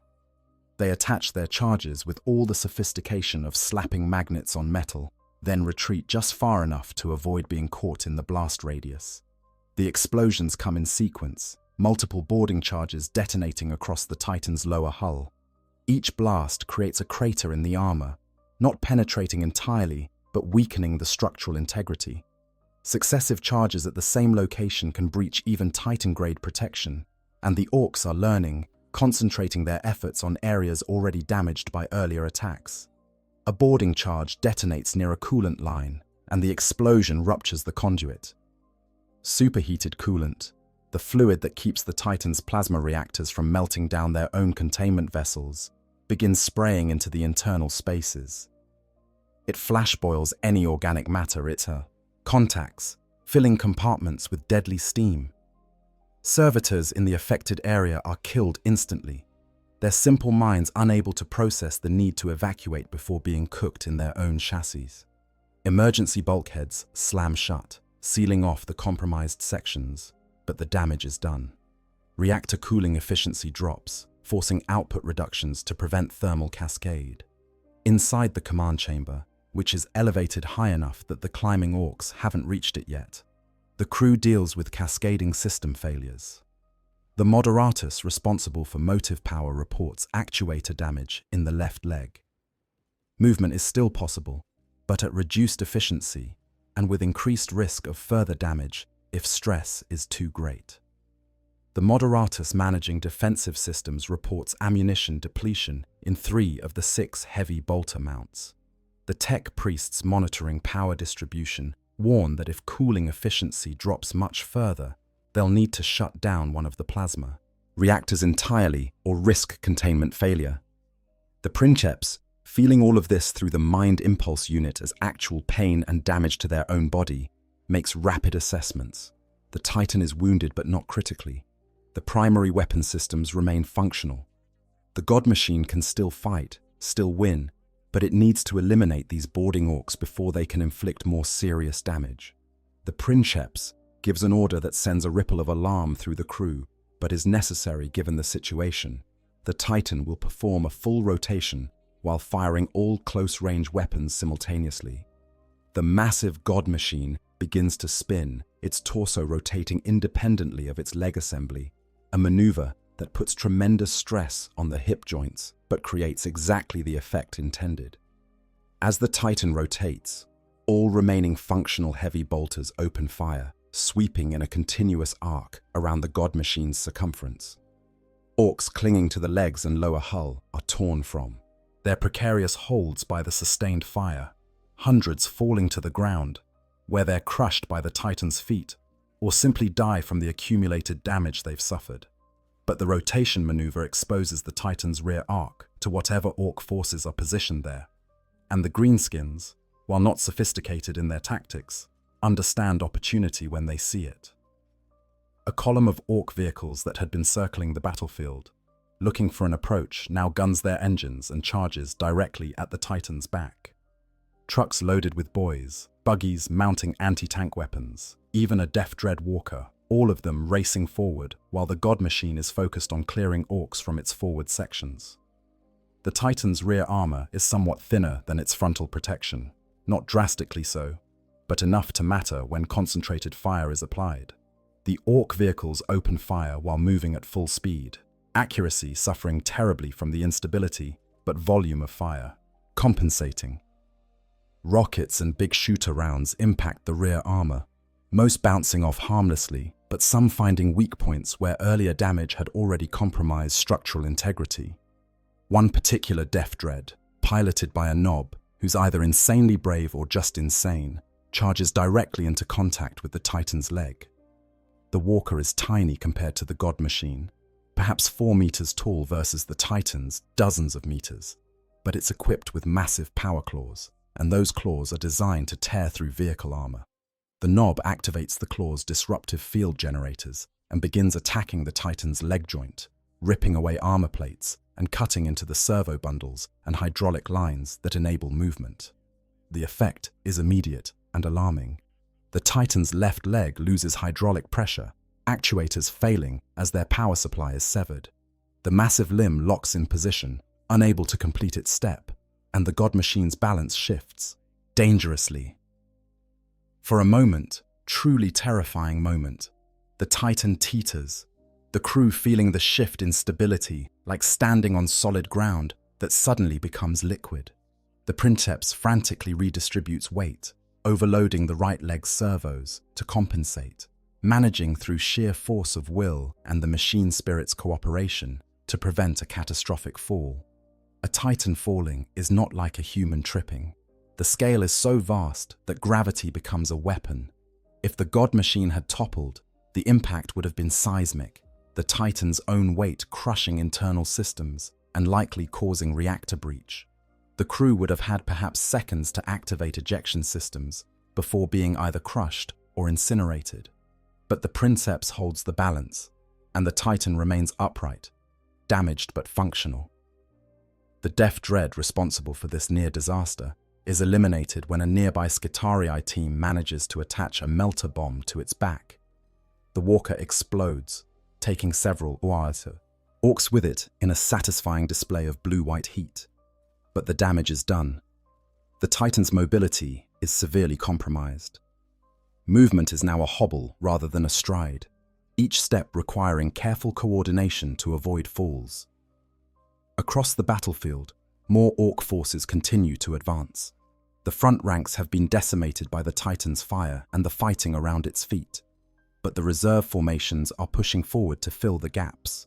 And somewhere in that vast horde, another heat signature suggests the presence of additional Orc war machines. The Gargant that was destroyed was not the only one the Greenskins brought to this fight. The Titan has inflicted terrible casualties, has broken Orc formations and destroyed their heavy assets, has fought with all the skill and power that millennia of Mechanicus engineering and crew training can provide. But the Green Tide is relentless, and the God Machine is wounded, its shields down, its armor breached in multiple places, its mobility compromised. The battle has reached its critical phase, where one mistake, one unlucky hit, could turn victory into catastrophic defeat. And the Orcs, looking at this wounded but still defiant God Machine, are having the time of their lives. When giants clash, through the smoke and chaos of the ongoing infantry battle, a new shape emerges from the Orc rear formations. It's another Gargant, and by the scale readings appearing on the Titan's Auspex arrays, this one is even larger than its predecessor. A great Gargant, possibly approaching Mega Gargant classification, standing tall enough that its head section rises above the surrounding battlefield debris. The Orc war machine advances with surprising speed for something its size, each footstep sending tremors through the ground that can be felt even over the existing vibrations of ongoing combat. The Gargant's construction is typical of Orc engineering philosophy, which is to say, it looks like someone built a cathedral out of scrap metal and then strapped every weapon they could imagine to its exterior. Massive superguns protrude from arm mounts, each barrel wider than most tanks. A belly gun occupies the torso section, its crude targeting mechanisms already swiveling toward the Titan. Missile batteries bristle from shoulder mounts, and what appears to be a close combat weapon Some kind of mega saw or power claw extends from one arm like a promise of violence yet to come. The Gargant's crew, numbering in the dozens or possibly hundreds, must be experiencing their own version of elation. They're facing an enemy they've only dreamed about, a proper god machine to test themselves against. The captain, whoever they are, begins bellowing orders through the speaking tubes that run throughout the Gargant's structure. Gretchen scramble to their assigned stations, operating controls that would require teams of trained engineers in any rational design. Orc boys man the gun batteries, loading shells that weigh more than they do through sheer brute strength. The Titan's tactical situation has become complex. The god machine is still dealing with orcs swarming its lower sections. Its mobility is compromised from leg damage, and now it faces a peer competitor at a range of perhaps 1 kilometer and closing. The Princeps, their consciousness spread through the machine's systems via the MIU, must make rapid decisions about resource allocation and tactical priority. The damaged leg is a critical vulnerability. If the Gargant can target that already weakened limb effectively, it could bring the Titan down. But turning to face the Gargant directly would expose the damaged leg to concentrated fire.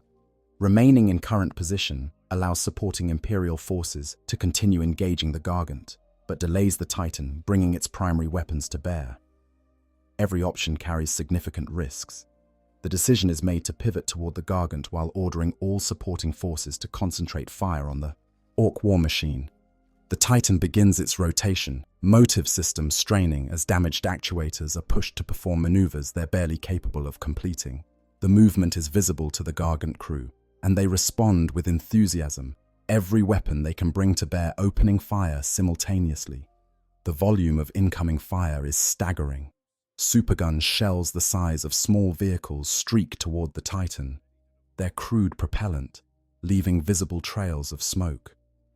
Missile batteries discharge, sending dozens of rockets arcing across the intervening distance. Energy weapons of questionable design, and even more questionable safety, spit bolts of destructive force. All of this converges on the Titan's position, and without void shields to intercept the incoming barrage, it all impacts directly on the God Machine's armor. The Titan's armor, for all its sophisticated engineering and tremendous thickness, can only withstand so much. The supergun shells impact with tremendous force, each hit creating craters in the ceramite and adamantium plating. One shell strikes near an already damaged section and punches entirely through, exploding inside the Titan's hull. The blast kills a crew of servitors and ruptures secondary power conduits, causing localized system failures that cascade through adjacent systems. The Princeps feels this as actual pain, a sensation of violation as the Titan's integrity is breached. But there's no time for processing trauma, only immediate response. Damage control teams, those tech priests and engineered servitors who exist to maintain the God Machine's function, rush to the affected areas. Bulkheads slam shut to contain further damage, rerouting systems engage to work around destroyed components, and emergency power backups activate to keep critical systems functional. The Titan's weapons have finally aligned with the Gargant. The Plasma Annihilator, which has been cycling through its cooling sequence, reaches firing readiness. The Moderatus responsible for this weapon has been calculating firing solutions throughout the Titan's rotation, tracking the Gargant's movement, compensating for wind and distance and the Titan's own damage stance. Lock achieved. Optimal targeting solution confirmed. The Princeps authorizes weapons release. The Plasma Annihilator discharges at the same moment the Gargant fires its belly gun. The two shots cross in midair, each representing the peak of their respective factions' destructive capabilities. The Plasma Bolt, a miniature sun traveling at relativistic velocities, strikes the Gargant's torso section just below the head assembly. The belly gun shell, a massive solid slug wrapped in explosive payloads, impacts the Titan's center mass with enough force to rock the already unstable God Machine backward. The results are catastrophic for both combatants. The plasma bolt punches through the Gargant's crude armor like it doesn't exist. vaporizing tons of metal in microseconds. The Sarkis shot penetrates deep into the war machine's interior before its energy is finally exhausted, leaving a glowing wound that leaks smoke and molten metal. Critical systems within the Gargant are damaged or destroyed. Power distribution fails across entire sections, and several of the crew members nearest the impact are simply erased from existence. But the Gargant doesn't fall. Orc engineering, for all its apparent shoddiness, has a brutal redundancy to it. Mech boys reroute power around destroyed systems. Gretchen seal breaches with welded plates and applied scrap metal. The Gargant is wounded, smoking, listing slightly to one side from the internal damage, but it's still functional, still fighting. The captain, having survived the hit through sheer luck of position, bellows new orders. All guns on the Titan. Fire until we're out of ammunition, or it's dead. The belly gun shell that struck the Titan has done equally severe damage. The impact point, already weakened by earlier orc fire, gives way entirely. The shell penetrates into the god machine's interior spaces and detonates among critical systems. The explosion destroys power relays, ruptures coolant lines, and kills servitors who are attempting repairs in that section. More alarmingly, shrapnel from the blast punctures a plasma reactor's secondary containment vessel. Inside the command chamber, every warning klaxon simultaneously begins shrieking. The reactor breach is not yet critical. The primary containment is still holding. But if secondary containment continues to fail, they'll face a choice between shutting down the reactor entirely or risking containment failure and explosion. Either option is devastating. Losing a reactor means losing significant power output, severely limiting the Titan's combat capability. Reactor explosion means immediate vaporization of the Titan and everything within a several-kilometer radius.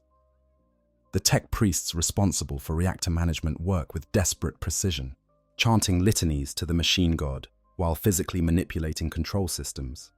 They divert plasma flow away from the damaged section, reduce reactor output to minimize stress on compromised containment, and pray that their emergency measures will be sufficient. The machine's spirit, feeling its own mortality through the damage to critical systems, pulses with something that could be fear or could be rage through the MIU connection. The two damaged war machines continue trading fire, each blow landing with devastating impact. The Gargant's superguns create a constant rain of shells, some missing, but enough hitting to matter. The Titan's Gatling blaster has shifted to the Gargant, pouring streams of explosive shells into the Orc war machine's already damaged torso. Armor is stripped away layer by layer, revealing the chaotic interior structure. The masses of Orcs and Gretchen working frantically to keep their machine functional. The range closes to 700 meters. 600. The Gargant's close combat weapon, that massive saw or claw, begins revving up with a sound like tortured metal. The Orc captain has made the decision to close to melee range, to use the Gargant's sheer mass and close-quarter weapons to finish what guns have started. The Titan, barely mobile on its damaged leg, cannot avoid the charge. Supporting Imperial forces attempt to intervene. Lehman Russ tanks fire into the Gargant's legs, trying to cripple its movement. Basilisk artillery impacts on its back, explosive shells creating new craters in already damaged armor. But it's not enough. It's never enough against Orc determination and enthusiasm. The Gargant crashes through the attempts to slow it, accepting damage as the price of reaching its target, driven forward by a crew who have absolutely committed to this fight, regardless of consequences. 400 meters, 300. The Titan's plasma annihilator has cooled enough for another shot, but at this range, missing could mean the air. Plasma bolt striking friendly forces behind the Gargant. The Princeps, weighing risks against necessity, authorizes the shot anyway. Too much is at stake to hold back. The plasma discharge at near point-blank range creates a visible line of annihilated air between Titan and Gargant. The bolt strikes the Orc war machine's head section, and the plasma's energy does what guns could not. It finds the Gargant's reactor. For a brief moment, measured in microseconds, two sun-hot power sources interact, one controlled and one not, one Imperium technology and one Orc ingenuity. Then the Gargant's reactor goes critical. The explosion is unlike anything else on the battlefield. Not just flames and shrapnel, but an expanding sphere of devastation that obliterates everything within a 100-meter radius. The Gargant simply ceases to exist in any recognizable form, converted into component atoms and scattered across the battlefield. The shockwave that follows knocks down nearby orcs like toys, creates a dust cloud that blankets several square kilometers, and even rocks the Titan backward on its damaged leg. The God Machine teeters dangerously, balance systems screaming warnings as they struggle to compensate for both the shockwave impact and the compromised mobility. For a second terrible time in this battle, the Titan nearly falls. The Princeps pushes every system to maximum, overloading servo motors, demanding more from damaged actuators than they were ever designed to give. The machine spirit responds with its own determination, that ancient intelligence refusing to accept defeat even in the face of catastrophic damage. The Titan remains upright, damaged, wounded in multiple locations, operating on reduced power and compromised mobility, but upright and functional. The Gargant is gone, converted to radioactive debris and rapidly dissipating energy. The immediate peer threat has been eliminated, though at tremendous cost to both combatants. But the battle is not over. The key, Orc infantry, which never stopped fighting even while giants clashed above their heads, continues pressing forward. They've lost their Gargants, lost thousands of boys, lost vehicles and weapons and knobs, but they haven't lost their enthusiasm. The Titan is wounded, clearly struggling, and that makes it the perfect target for a determined assault. Fresh waves of greenskins surge forward, clambering over the wreckage of earlier attacks, using crater lips and destroyed vehicles as cover for their approach. They're close enough now that individual features can be distinguished through the Titan's optical sensors, close enough that their war cries are audible even over the general cacophony of battle, close enough that the God Machine's heavy bolters, running on their last magazines of ammunition, can target specific individuals. The Princeps, feeling the accumulated damage like wounds to their own body, knows that the Titan cannot sustain much more punishment. But retreat is not an option. Behind the God Machine's position lie Imperial supply lines, refugee columns, positions that must be held, or the entire campaign fails. The Titan was deployed here to break the Orc assault, and despite the damage suffered, despite the losses taken, that mission remains unfulfilled. The God Machine shifts its stance, compensating for the damaged leg, bringing weapons to bear on the approaching horde. The machine spirit, battered but unbroken, pulses with determination through the MIU. The crew, exhausted from hours of high-intensity combat, prepare for what may be the final phase of this battle. And the Orcs, seeing the wounded Titan preparing to fight on, roar their approval and charge with renewed vigor. Because this desperate struggle between wounded God Machine and relentless horde, this is exactly the kind of fight that Orcs live for, and they're absolutely going to enjoy every moment of it. The resolution. The battle has reached its critical phase, that point where accumulated damage and resource depletion begin making themselves felt in ways that can't be mitigated through skill or determination alone. The Titan stands at the center of what has become a charnel ground, surrounded by the wreckage of destroyed Orc vehicles and the bodies of thousands of greenskins. But still they come, wave after wave, each assault slightly weaker than the last, as the horde's numbers finally begin to tell, but each wave still containing enough Orcs to pose a lethal threat to the God Machine. Imperial reinforcements are finally arriving, not in time to prevent the damage already done, but in time to potentially influence the battle's outcome. Additional Imperial Guard regiments deploy from transports, adding their numbers to the defensive effort around the Titan. Space Marine units, those genetically engineered warriors who serve as the Imperium's elite forces, make combat drops directly into the thickest Orc formations, their powered armor and superior weapons, allowing them to carve through greenskins with brutal efficiency. But perhaps most importantly, additional Titans have arrived. Not God Machines of comparable size to the battered warlord, but a pair of Warhound Scout Titans, their smaller frames allowing for faster deployment. These Titans move with the speed their class is famous for, their weapons already firing as they approach the battlefield from different angles, catching the Orc horde in crossfire that begins fragmenting the Greenskins' cohesion.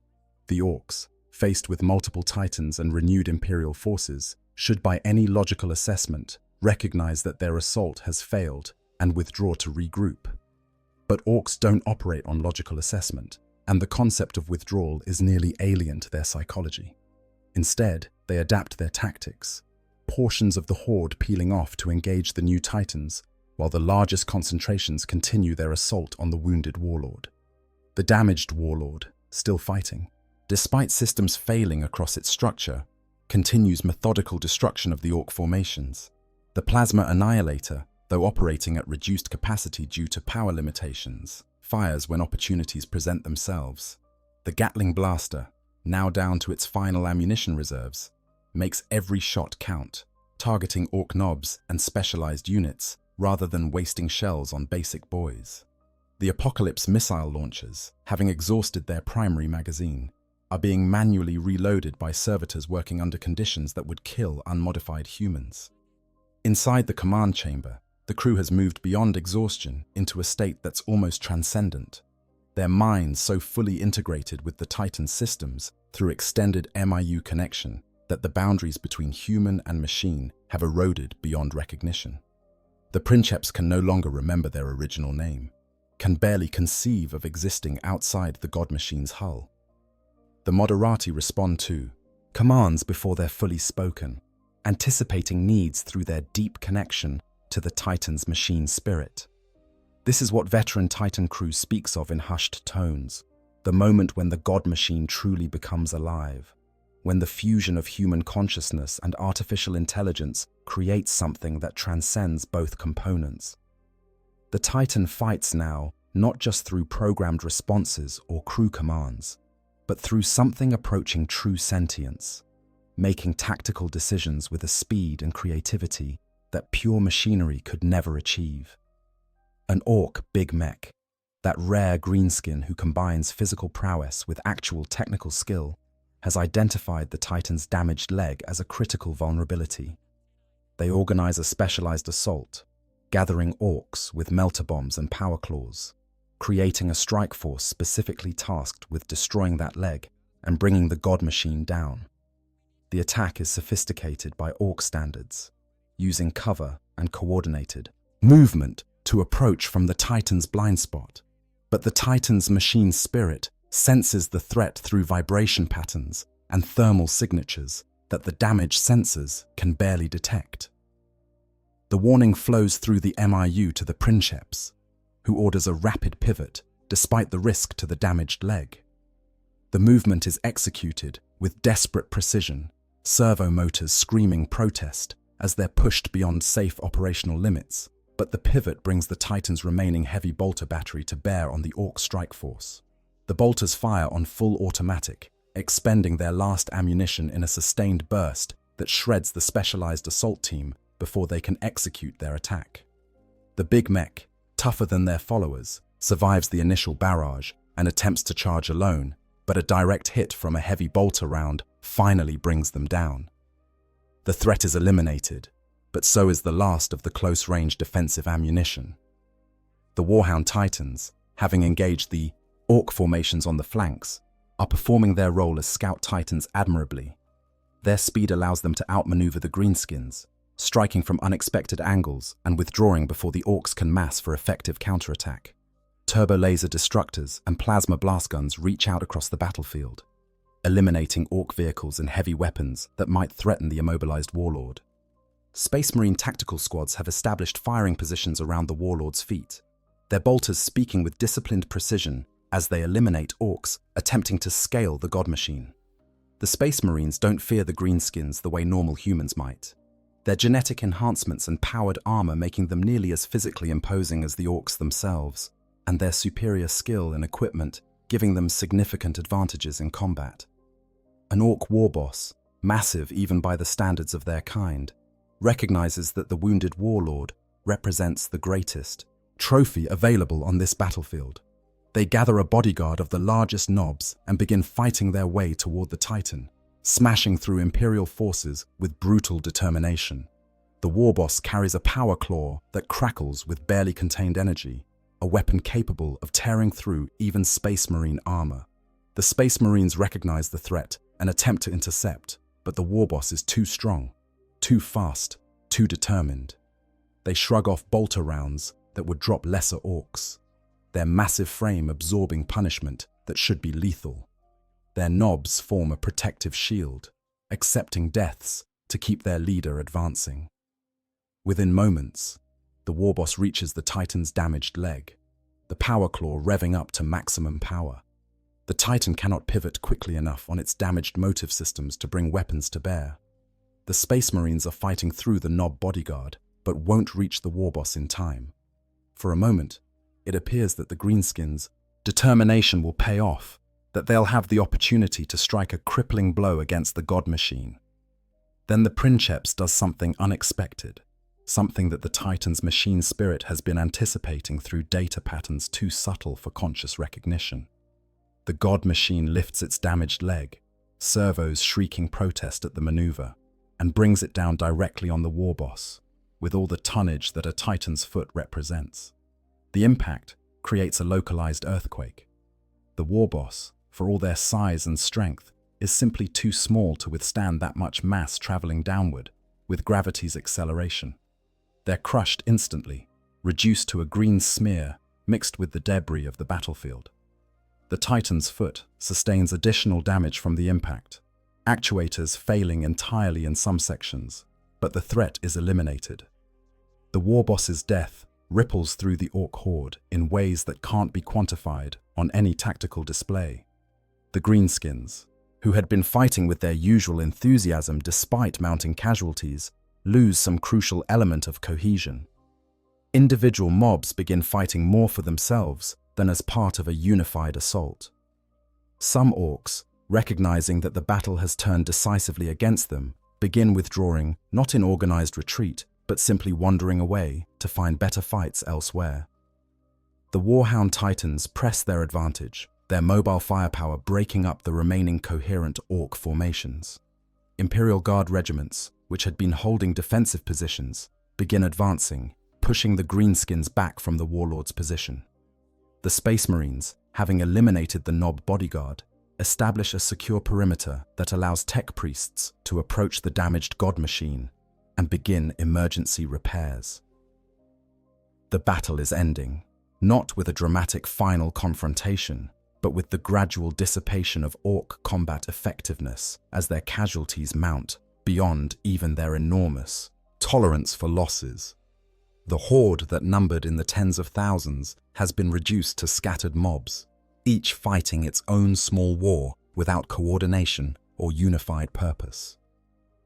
The battlefield is a nightmare landscape of craters and wreckage, the earth torn and scorched, the air thick with smoke, and the chemical stench of promethium fires and plasma discharge. The Warlord Titan, having fought through the entire engagement, finally allows itself to shut down non-essential systems. The plasma reactors throttle back to minimal output, just enough to maintain critical functions and power the repairs that are already beginning. The weapons fall silent, barrels still glowing from heat buildup, ammunition hoppers depleted or nearly so. The machine spirit, which has been pushed to extremes of performance and endurance, retreats into something approximating rest, its constant pressure through the MIU easing to tolerable levels. The Princeps, finally able to disengage partially from the deep connection with the God Machine, becomes aware of their own body again for the first time in hours.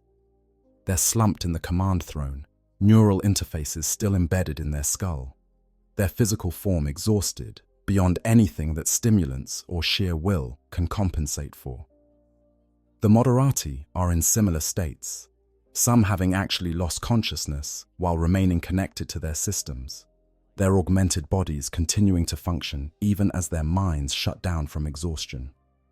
The casualties among the crew are significant but not catastrophic. Several servitors were killed by the belly gun hit.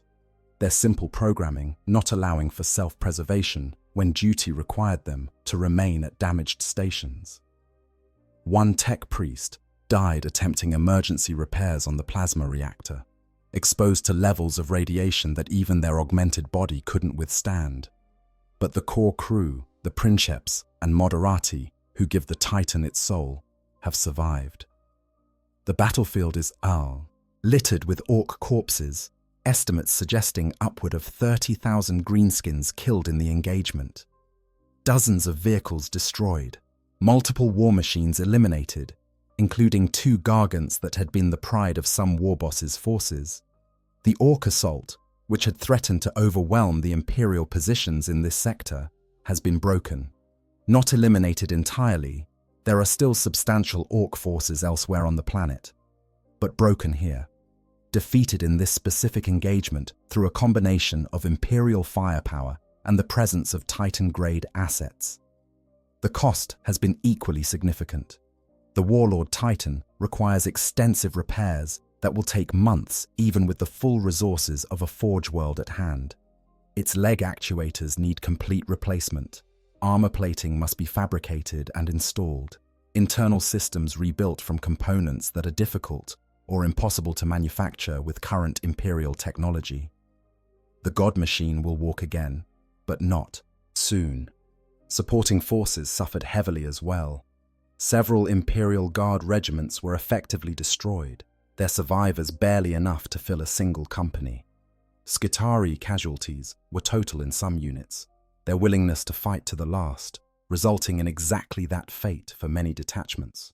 Even the Space Marines took losses, their superior equipment and training not making them invulnerable to overwhelming numbers of determined enemies. But the Titan stands, damaged, wounded, barely functional, but standing. And in the grim calculus of Warhammer warfare, that counts as victory. Aftermath and lessons.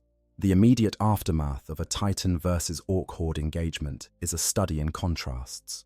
The battlefield, which hours earlier was the site of thunderous violence and industrial-scale carnage, falls into an eerie quiet, broken only by secondary explosions as damaged equipment finally succumbs to accumulated stress. Fires burn across the landscape, fed by leaking promethium and ignited propellant, creating columns of smoke that rise into the atmosphere like funeral pyres for the thousands who died here. Imperial recovery teams move across the battlefield with practiced efficiency, their grim work guided by protocols developed over millennia of similar operations. The first priority is always the Titan. Tech priests swarm over the God Machine like devoted priests tending a wounded deity, which in many ways is exactly what they are. Scaffolding is erected against the Titan's hull, allowing access to damage points dozens of meters above ground level. Servitors haul equipment and materials, their augmented bodies ideal for labor that would break normal humans. The plasma reactors, which had been operating at dangerous stress levels throughout the engagement, are carefully shut down following protocols so ancient that most of their technical foundation has been lost to time. The tech priests don't truly understand how void shields work or why plasma containment requires specific ritual phrases to be spoken during power-down sequences, but they know with religious certainty that deviation from established practice invites catastrophic failure. So they chant the litanies, perform the blessed maintenance rites, and trust that the machine god will preserve their sacred charge. The crew must be extracted from the command chamber, and this process is delicate despite the brutal nature of their profession. The princeps, who has been connected to the Titan systems for the entire battle duration, cannot simply be unplugged. The neural interfaces must be carefully disengaged, the MIU link severed with precision to avoid neurological damage. Even with proper procedures, disconnection is agonizing. The princeps experiencing something akin to having part of their soul torn away as the connection to the machine spirit is broken. The princeps will need weeks of recovery before they can link with a Titan again, possibly months, if the psychological trauma of this particular engagement runs deep. Some princeps never fully recover from battles this intense, their minds unable to completely separate from the machine spirit they've bonded with. These individuals often request permanent interment, sealed into their Titan's command chamber in amniotic suspension, becoming physically integrated with the god machine they can no longer psychologically separate from. The Moderati fare somewhat better, their connection to the Titan being less total than the princeps's, but they still require medical attention and psychological evaluation. The strain of extended combat, of witnessing death and destruction at Titan scale, leaves marks that don't heal quickly even with the best care the Mechanicus can provide. Many crew members develop what civilian medical professionals might term post-traumatic stress, though the Adeptus Mechanicus doesn't recognize such diagnoses, viewing mental trauma as simply another system requiring maintenance and repair. Across the battlefield, other recovery operations proceed with less reverence, but equal importance. Dead guardsmen are collected for processing, their gene seed, for those rare regiments that possess it, harvested, their identification tags removed for official death notifications. The administratum will need accurate casualty figures for resource allocation purposes, logistics officers calculating how many replacement soldiers will be needed to bring surviving regiments back to strength. Orc corpses present a unique disposal challenge. Greenskin biology is peculiar even by Warhammer standards, orcs being a hybrid organism that releases spores upon death. These spores, if left untreated, will germinate into new orcs within months or years, creating perpetual infestation problems on any world where orcs have died in significant numbers. Standard procedure requires burning or chemical treatment of every orc corpse, and with 30,000 or more dead greenskins scattered across this battlefield alone, the disposal operation will take days. The wreckage of orc vehicles and war machines is actually valuable, scrap metal and components that can be salvaged and repurposed. Tech priests examine the remains of the destroyed gargants with professional interest, documenting the crude engineering while simultaneously condemning it as tech heresy. Some components, those power generators and weapon systems that somehow function despite violating fundamental principles of Imperial technology, are carefully extracted for further study.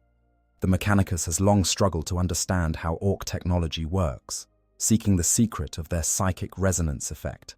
But such understanding remains elusive. Imperial casualties beyond the immediately lethal are processed through field hospitals that are studies in managed horror. Medici personnel, assisted by servo skulls and medici servitors, perform triage on wounded soldiers, determining who can be saved and who must be granted the Emperor's mercy.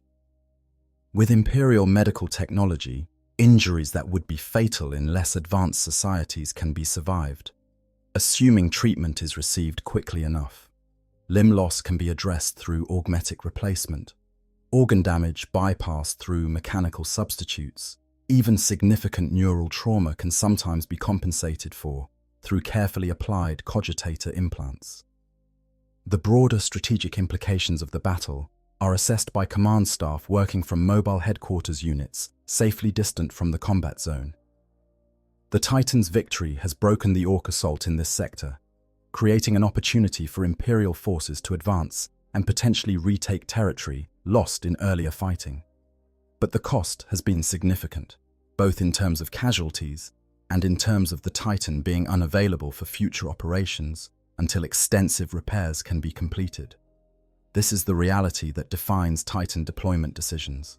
These war machines are devastatingly effective when they can be brought to bear, but they're also nearly irreplaceable assets that must be husbanded carefully. Losing a Titan in combat is not just a tactical setback, but a strategic disaster. Each god machine representing thousands of years of accumulated knowledge and manufacturing capability that the current Imperium cannot easily reproduce. The Orcs, meanwhile, don't conduct formal after-action analysis or strategic reviews. Those who survived the battle simply move on to find other fights, their enthusiasm undimmed by the losses they suffered. Some might seek out the war boss who led this failed assault, possibly to challenge them for leadership if they're seen as having led the horde poorly. Others might actually hold no grudge at all, viewing the battle as a spectacular fight regardless of the outcome. This is one of the factors that makes orcs such persistent threats. They don't become demoralized by defeat in the way other species might. An Imperial Guard regiment that suffered 75% casualties would be considered effectively destroyed, requiring extensive rebuilding before it could fight again. An orc horde that suffered similar losses would just recruit more orcs from local populations, including the spores released by their own dead, and come back for another go. The lessons extracted from battles like this one are codified in Titan Legion tactical doctrines and passed down through generations of crew training. The importance of maintaining void shield integrity at all costs, the necessity of infantry support to prevent boarding actions, the value of mobile Titan assets to support damaged god machines, the critical need to identify and eliminate enemy war machines before they can close to effective combat range. But perhaps the most important lesson, one that's written in blood and broken machinery across 1 million battlefields, is that Titans are powerful but not invincible. They're tools, tremendously effective tools in the right circumstances, but they can be beaten by sufficient numbers and determination. The Orc Horde demonstrated this truth by forcing a Warlord-class Titan to fight for its survival, inflicting damage that will take months to repair, all through the simple expedient of bringing more warriors than the god machine could kill before being overwhelmed. For the Imperium, battles like this represent costly victories, Pyrrhic successes where the strategic objective is achieved, but at such cost that celebration seems inappropriate. For the Orcs, this was just another fight, spectacular and violent and thoroughly enjoyable while it lasted. And for the Titan, that ancient machine spirit that has witnessed countless such battles across millennia, it's simply another memory to add to its vast store of combat experience. Another battle fought and survived, another test passed despite terrible cost. The god machine will be repaired, its crew will recover, and eventually, it will walk to war again. Because that is what Titans do, what they exist for, what their machine spirits demand. And somewhere on another world, another Orc horde is gathering, looking for their next fight, hoping to find an enemy as worthy as the god machine they faced here. The cycle continues, war eternal in the grim darkness of the far future. Conclusion: what happens when a Titan faces an entire Orc army is not a simple story of unstoppable force meeting immovable object. It's a complex engagement where tremendous firepower clashes with overwhelming numbers, where ancient technology battles crude but effective engineering, where the disciplined precision of Mechanicus warfare meets the chaotic enthusiasm of greenskin aggression. The outcome depends on countless variables: the Titan's class and weapons configuration, the composition and size of the Orc horde, the presence or absence of supporting forces on both sides, the terrain and environmental conditions, and perhaps most importantly, the tactical decisions made by commanders and crew in the heat of combat. But certain patterns emerge from studying these engagements across the countless battlefields of the Warhammer universe. Titans inflict devastating casualties on Orc hordes, their weapon systems designed specifically to eliminate infantry and vehicles at industrial scale. But Orcs, through sheer numbers and absolute refusal to acknowledge when they're beaten, can threaten even god machines through boarding actions and concentration of specialized anti-vehicle weapons. The presence of Orc gargants transforms these battles into truly apocalyptic confrontations, where war machines the size of buildings tear at each other with weapons that can level city blocks. When such machines clash, the battlefield itself becomes secondary to the duel of Titans, a contest of firepower and endurance where the victor is often the machine that simply refuses to fall despite accumulating catastrophic damage. For those of us who love this setting, these battles represent Warhammer 40k at its most spectacular, combining the science fiction elements of giant robots with the grim dark reality of brutal, grinding warfare. They remind us why Titans inspire such awe and why orcs remain one of the most dangerous threats in the galaxy, despite their apparent lack of sophistication. If you enjoyed this deep dive into what happens when god machines face the green tide, make sure to hit that like button and subscribe to WH40K for more relaxing explorations of Warhammer lore. There's always another battle to examine, another war machine to profile, another aspect of this rich universe to explore. Until next time, may the Emperor protect, and may your Titans always walk victorious. I hope you guys enjoyed the story. Make sure to hit the subscribe, like, share button, whatever you want. Give me some feedback if there's any. And yeah, sleep well.